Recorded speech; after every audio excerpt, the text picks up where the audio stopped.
পবিত্র ঈদ উল আজহাকে সামনে রেখে কমলাপুর রেলওয়ে স্টেশনে নারীর টানে বাড়ি ফেরা যাত্রীদের উপচে পড়া ভিড়।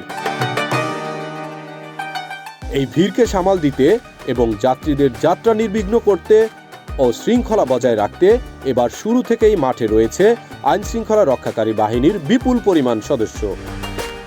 কমলাপুর রেলওয়ে স্টেশনের প্রবেশ মুখে যানজট নিরসনে কাজ করে যাচ্ছে বিপুল সংখ্যক আনসার সদস্য, পুলিশ, আরএনবি ও র্যাব সদস্যরা।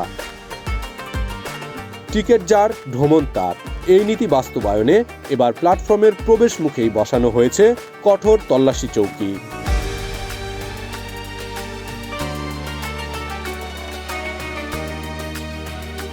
এখানে রেলওয়ে কর্তৃপক্ষের টিকিট কালেক্টর ও আনসার সদস্যরা বৈধ টিকিট ছাড়া কাউকেই ভেতরে প্রবেশ করতে দিচ্ছেন না। ফলে বরাবরের মতোই টিকিট কালোবাজারি বা বিনা টিকিটের যাত্রীর উপদ্রব একেবারেই নেই। আমাদের বাংলাদেশ আনসার ও গ্রাম প্রতিরক্ষা বাহিনীর মহাপরিচালক মহোদয় স্যারের নির্দেশক্রমে বাংলাদেশ রেলওয়ে কমলাপুর স্টেশনে 104 জন আনসার মোতায়েন আছে।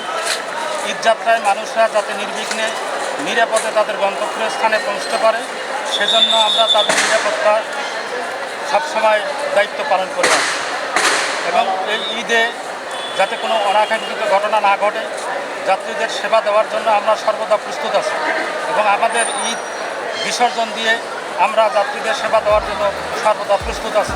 বিগত বছরগুলোতে জীবনের ঝুঁকি নিয়ে ট্রেনের ছাদে চড়ে বাড়ি ফেরার যে ভয়ঙ্কর প্রতিযোগিতা, এবার তা প্রায় শূন্যের কোঠায় নিয়ে আসার জন্য কাজ করছে আইন শৃঙ্খলা রক্ষাকারী বাহিনী।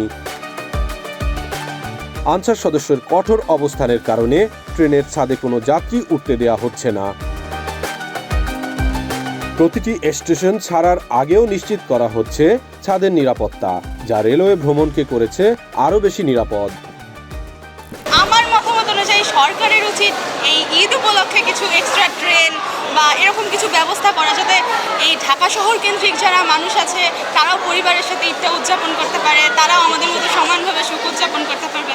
এটাই। তাছাড়া আমার অনুভূতি আলহামদুলিল্লাহ, কারণ আমি তো যেতে পারছি। শিডিউল বিপর্যয় বা বিলম্বে ট্রেন ছাড়ার কোনো অভিযোগ যাত্রীদের কাছ থেকে এখনো পাওয়া যায়নি। এবারের ঈদ যাত্রা সুশৃঙ্খল হওয়ায় যাত্রীদের চোখে মুখে উচ্ছ্বাস আর আনন্দের ছাপ লক্ষ্য করা যাচ্ছে। তবে কেউ কেউ দাবি করেছেন ঈদের এই সময়টাতে ট্রেনে অতিরিক্ত বগি সংযুক্ত করলে ঈদযাত্রা আরও স্বস্তিদায়ক হবে। সুশৃঙ্খল ব্যবস্থাপনা ও কঠোর নজরদারি ঈদযাত্রাকে সুশৃঙ্খল করতে পারে এবারের রেলযাত্রা তারই প্রমাণ। যাত্রীদের এই স্বস্তি ও হাসিমুখ বজায় থাকুক বছরের প্রতিটি দিন, এমনটাই প্রত্যাশা করছে সাধারণ মানুষ। প্রান্তিক কণ্ঠস্বর, ঢাকা।